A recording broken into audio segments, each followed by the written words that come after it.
Bill Browder's quote-unquote crimes in their terms. Does President Trump support that idea? Is he open to having U.S. officials questioned by Russia? There was some conversation about it, but there wasn't a commitment made on behalf of the United States, and the president will work with his team, and we'll let you know if there's an announcement on that front. Good evening, everybody. I'm Martha McCallum, and this is the story. Bill Browder was once a successful American businessman working in Russia until 2005. When he was suddenly expelled from the country, his company was seized by Russian authorities and used then in a massive tax fraud scheme. He then hired Russian lawyer Sergei Magnitsky, a name that you have heard a lot of lately, to investigate what was going on. Magnitsky was then thrown into a Russian prison. He died there after being beaten and denied medical care.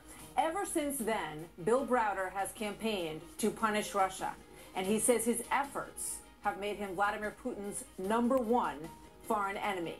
Bill Browder joins us now from an undisclosed location this evening. Bill, good evening once again to you. What was your reaction when you heard Vladimir Putin mention your name? I know you spoke about that here the other night, but then how about what you heard at the White House today? I was absolutely appalled by what I heard at the White House today. You know, what Vladimir Putin wants, we know he's a bad guy. We know he's coming after me because of the Magnitsky Act. But to have the White House press secretary saying that they haven't decisively ruled it out right off the bat, and they're considering this unseemly trade of me and a bunch of good American people for these Russian spies is absolutely appalling and ridiculous.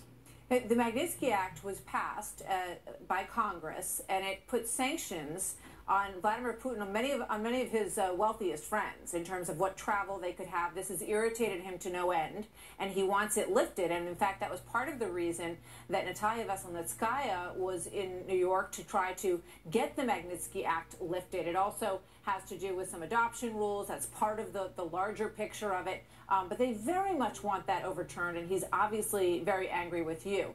I wonder if you took any comfort from what you heard later today from the State Department. Here's Heather Nauert.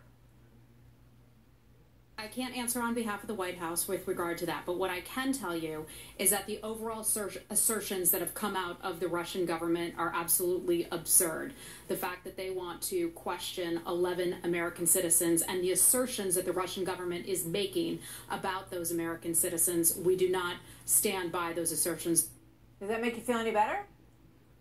Well, I feel better knowing, I mean, that by itself doesn't make me feel better because the President of the United States is still, quote, considering it. But in the end of the day, I'm highly confident that nothing will happen. And just to dig a little deeper into this whole thing, just so everyone understands what's going on, the people that Vladimir Putin wants to have interviewed by his Russian secret police are Mike McFaul, the former U.S. ambassador to Russia, Kyle Parker, a senior congressional staff member who wrote the Magnitsky Act, Bob Otto, a senior official in the State Department, and then in addition to that, there are 3 special agents of the Department of Homeland Security who had been conducting investigations into Russian money laundering in New York, buying property. And so the idea that the White House, that Donald Trump would be considering handing these people over and me over to the Russians is just appalling. It's effectively treason to hand over patriotic people who've been trying to do the right thing. And they better come out quickly and walk that one back. Otherwise, this is truly a litmus test for the Trump administration.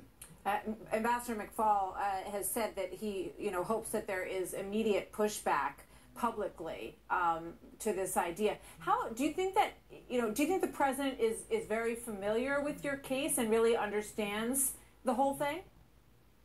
Well, apparently he spent quite a bit of time in his private meeting discussing me and my case, so he shouldn't be unfamiliar with it at this point. And the Russian officials, what are you hearing about what their understanding is of what may or may not have been discussed in the closed-door meeting?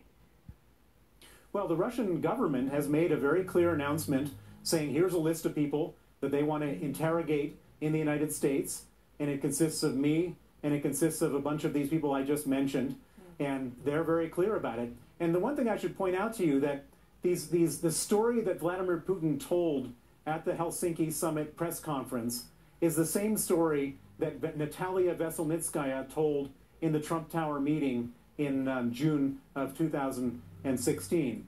And so this has been something that Putin has been sort of peddling through different mediums for a long time, and it now just reached his own mouth to the mouth of, or to the ears of the most powerful man in the free world, Donald Trump. Yeah. Well,